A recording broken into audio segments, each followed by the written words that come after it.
ہیں ہاں وَأَنِّي مَسَّنِيَ الضُّرُّ وَأَنْتَ أَرْحَمُ الرَّاحِمِينَ، مولا مجھے تکلیف ہو رہی ہے، قربان ہو جائے۔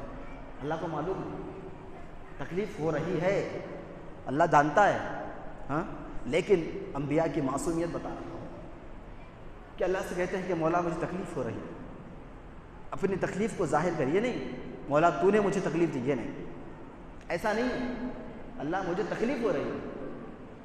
اس کے بعد وَأَنْتَ أَرْحَمُ الرَّاحِمِينَ، میرے مولا تو بڑا رحیم و کریم ہے، مہربان کرنے والا ہے، قربان ہو جائے۔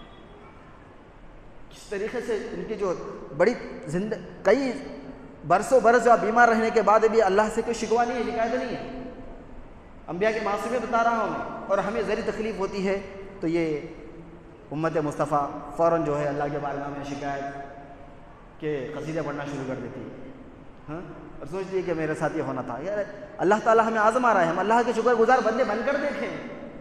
اگر اللہ تعالیٰ آزما رہا ہے اور اللہ کے شکر گزار بندے بن جائیں گے تو اللہ کا حکم ہے لئن شکرتم لازیدنکم، اللہ فرماتا ہے میرے بندے تو شکر ادا کر مصیبت میں، اس کے بعد تجھے اس سے زیادہ عطا کروں گا۔ اگر تو شکر گزار بنے گا اس سے زیادہ عطا کروں گا، لیکن بندہ شکر گزار نہیں ہے، شکوہ کرنے والا بن چکا ہے۔ جب بندہ شکوہ کرنے لگے گا تو پھر اللہ کا فرمان کیا ہے ہاں؟ اگر تم شکر گزاری کرو گے تو زیادہ دوں گا، وَلَئِن كَفَرْتُمْ، اگر تم انکار ناشکرانہ کرو گے ہاں تو پھر میرا عذاب بڑا دردناک ہے، شدید ہے۔ جب اللہ تعالیٰ اپنی رحمت کو پھیر رہا ہے تو خوشحالی کا کون سا راستہ ہمارے لیے؟ کون سا راستہ ہے؟ کچھ نہیں ہے ہاں۔ جب سرور انبیاء صلی اللہ علیہ وسلم ہمارے اعلان نبوت، جب اعلان نبوت ہوتا ہے، جیسا اعلان نبوت میرے آقا کرتے ہیں، فوراً وہاں پر جتنی محبتیں تھیں، الفتیں تھیں، جتنی انسانیت تھے، میرے آقا و مولا امین صادق سچے ہاں، ساری کیفیتیں آپ کی اپنے کفار مشرک کے درمیان میں آپ نے ثابت کر کے دکھایا، سب چاہنے لگے۔ جیسے ہی اللہ کی وحدہ لا شریک کی بات آئی تو فوراً جو ہے سارے محبتیں الفتیں لمحوں میں ختم ہو گئی۔ اس کے بعد بھی میرے آقا و مولا اپنے مقصد سے، فرمان الہی سے ہٹے نہیں۔ ہم امت مصطفیٰ ہیں، وہی غمخوار آقا کی امت ہے، وہی یتیموں کے جو مددگار ہیں، غریبوں کے غمخوار آقا ہیں ہاں۔ وہ آقا و مولا کے نالے نے پاک صدقے طفیل میں تو اللہ تعالیٰ نے ساری کائنات کو بنایا، اور یہ سارا نظام اللہ کا ہے، اللہ نے بنایا، مبعوث کیا، اس کے بعد ایک وقت آیا اعلان نبوت ہو گئی، اعلان نبوت کے بعد وہاں پر کوئی مانے نہیں، دشمنی، جانی دشمن بن گئے، دشمن ایسے بھی نہیں بنے، جان کے دشمن بن گئے۔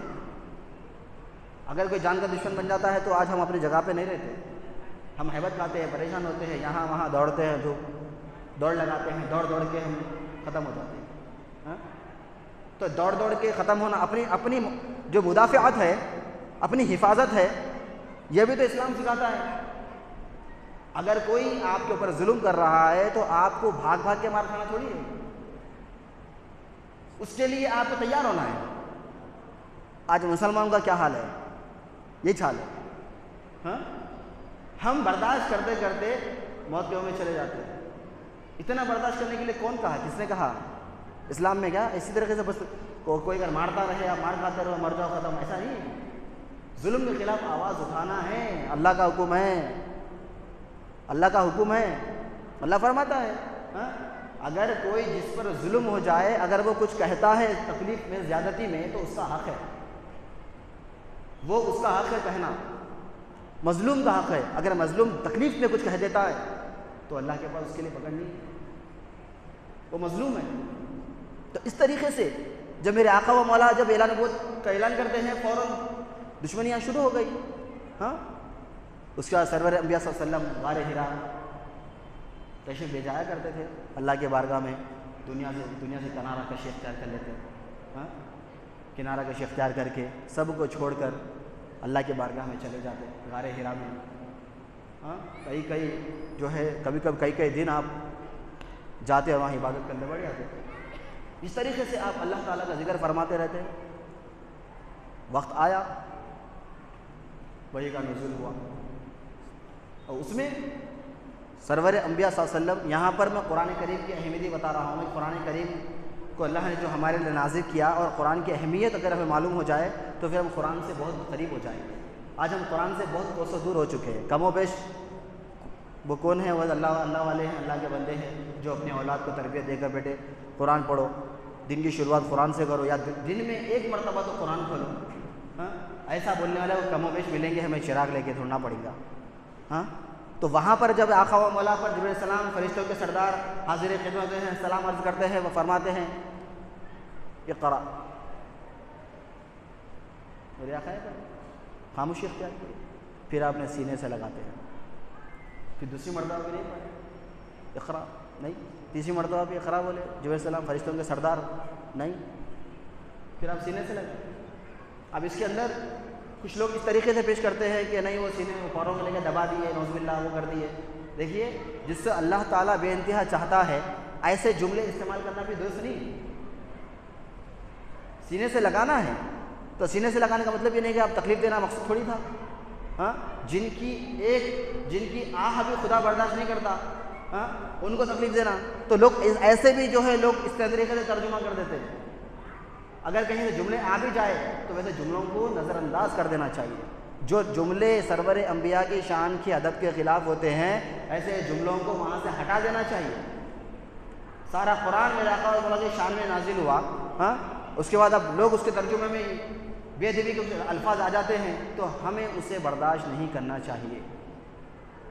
تو اس کے بعد آقا کو اپنے سینے سے لگاتے ہیں، اس کے بعد آگے چل کر اقرا بسم ربک الذی کرتے ہیں، اپنے رب کریم کے نام سے پڑھیے۔ جیسا رب کریم کا نام آتا ہے سبحان اللہ پڑھنا، میرا آقا پڑھنا شروع کر دیتے ہیں۔ اقرا نہیں پڑھے، بسم ربک الذی خلق، جیسے ہی میرا آقا مولا نے اللہ کا نام سنا، رب العالمین کا نام سنا ہے تو رحمت للعالمین پڑھنا شروع کر دیتے ہیں۔ اس کے بعد قرآن کریم کی ایسی کیفیت میرے آقا پر طاری ہوئی کہ جس کو اللہ کیا فرماتا ہے، اگر میں اس قرآن کو پہاڑ پر نازل کرتا تو پہاڑ جو ہے خشیت الہی سے لرز کے ریزہ ریزہ ہو جاتا۔ قرآن کریم اگر میں کسی پہاڑ پہ نازل کرتا، میرے محبوب کے قلب اثر سے ہٹ کے، اگر مثال ہے اللہ فرماتا ہے اگر میں نازل کر دیتا تو وہ پہاڑ کیا ہوتا، خشیت الہی سے قرآن کی جو طاقت ہے اس سے لرز کے پاش پاش ہو جاتا، ریزہ ریزہ ہو جاتا۔ اتنی طاقت اللہ کے کلام میں جب وحی کا نزول ہوا تو اتنی طاقت سے اللہ کا کلام نازل ہوا کرتا تھا، اتنی شدت سے اللہ کا کلام اترتا تھا۔ اترا، میرے آقا و مولا بہت آپ پسینے میں شرابور ہوئے،